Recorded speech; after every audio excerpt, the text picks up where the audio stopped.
Grosse soirée pour moi hier soir. J'ai donné des sous au Qatar puisque je suis allé voir un match du PSG. Plus exactement, je suis allé écouter les chants des supporters parce que déjà j'aime la chanson française.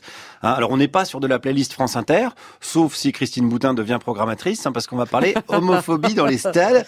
Alors moi je peux vous en parler parce que j'ai pas mal fréquenté les tribunes à une époque, donc je suis pas exempt de tout reproche. Oui, j'ai eu une coupe mulet, cheveux longs dans la nuit, oui, mais je crois qu'il faut faire la paix avec son histoire à un moment donné. Ouais.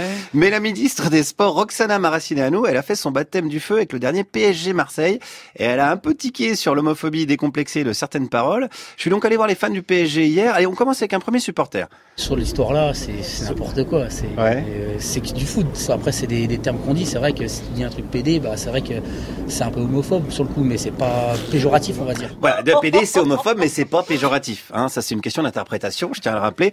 Quand les Parisiens chantent les Marseillais, c'est des PD. C'est simplement une assemblée de sociologues qui remettent les conclusions de leur thèse sur l'homosexualité en région PACA. N'allons pas tout confondre, s'il vous plaît. Allez, on continue avec un autre supporter, toujours sur la réaction de la ministre. Ouais, je trouve ça débile parce qu'il y avait rien d'homophobe, je crois pas. Enfin, du moins, j'y étais en plus.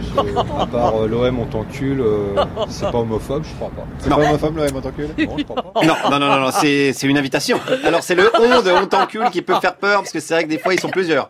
Par exemple, hier, c'était 60 000. Donc, c'est vrai qu'on t'encule. Bon, alors, faut s'organiser, quoi. Faut se relayer. Faites un doodle agenda, démerdez-vous.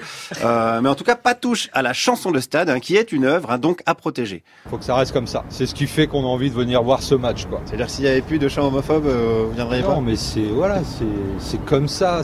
Faut pas que ça change, c'est comme ça. Faut que ça reste comme ça. On vous sent traditionnaliste. Ouais, je suis très traditionnaliste. Ouais. Ah, c'est le patrimoine. À un moment donné, c'est le patrimoine. On a déjà perdu la bite au cirage à l'armée. On va pas nous enlever nos chants homophobes. Vous allez voir qu'un jour, on pourra même plus être raciste dans ce pays. Non, mais on va où, là? On va où? C'est quand même dingue. Alors que bon, le racisme, on est bon. Au moins, c'est un truc, on est bon. Donc, faut quand même le garder, quoi. Bon, de toute façon, les supporters sont prêts à se battre si la ministre veut les interdire. On fera des manifs, C'est vrai, vous ferez des manifs ? c'est nous prive de nos chants, c'est pas possible. Vous ferez des manifs pour pouvoir chanter vos chants Oui, Ouais. obligé. Voilà, on mettra la CGT crampon sur le coup, on ira dans les rues. Dès qu'il y a un combat à mener, ça aussi, c'est la France, on répond présent. Non à l'homophobie-phobie. Non à la peur de l'homophobie, je le rappelle. Parce que certains supporters sont pas tranquilles avec l'homosexualité. J'ai du mal encore avec ça, même si j'accepte, ils font ce qu'ils veulent, mais ouais, j'ai du mal avec ça. Vous avez du mal avec l'homosexualité en général ? Bah ouais, dès qu'il y a PD, j'aime pas trop. Mais oui, parce qu'on a peur d'attraper l'homosexualité aussi. On a tous des amis qui étaient hétérosexuels et qui ont un jour vrillé sur une chanson de George Michael.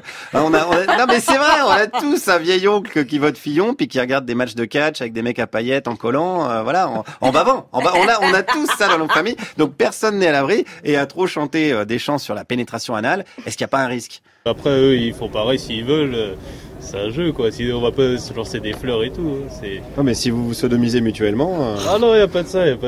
Si vous dites Marseille, on t'encule, et eux qui disent Paris, on t'encule, C'est ça qui est bien, c'est ça qu'on recherche aussi. est-ce que c'est pas de l'homosexualité refoulée ? Bah non, faut arrêter, sinon on va aller trop loin avec ça. J'ai l'impression qu'on est pas mal loin quand même là. Parce que c'est plus des stades, c'est des backrooms là les gars, les mecs. Là, va falloir sérieusement se poser des questions quand même si a priori c'est pas prêt de changer. Il y aura toujours des trucs homophobes, il y aura toujours des chants, des mots, des déclarations, que ce soit dans le football amateur ou dans le football professionnel. Est-ce qu'on pourrait imaginer alors remplacer les chants homophobes par d'autres chants ? Non, ça sert à rien. Ça sert à quoi? Ça sert à rien. Est-ce que vous pourriez chanter Marseille, on t'embête ? Autant pas venir au stade pour chanter ça. Non, c'est vrai, non. Ah non. Là, c'est 2 syllabes qui changent. Oui, mais bon, non, ça ferait pas la même chose. Alors, j'essaye de concilier tout le monde, mais c'est pas facile. Alors peut-être faudra voir pour les paroles avec Eddie De Pretto. Peut-être s'il faisait les chansons de stade, ça aura une autre gueule. Moi, j'offre des solutions. Alors j'ai proposé par exemple à d'autres supporters Marseille, on t'ennuie. Est-ce que ça pourrait me ça Ah bah oui. Ouais, mais c'est pas comme ça que ça se passe. Ça fait moins. Le chant veut que ça se passe. Marseille quoi ? Marseille, ils sont un peu nuls. Voilà la solution. Marseille, ils sont nuls. Comme ça, on garde la rime. Heureusement qu'on peut compter sur les générations futures pour pas être aussi cons que nous. On était dans les stades. Pour se rappeler qu'au Qatar, on se fait encore lyncher pour homosexualité. Qu'en France, on se fait toujours tabasser et rejeter pour ça. Et si vraiment vous avez des envies, ne pas oublier le proverbe, la sodomie, c'est entre amis.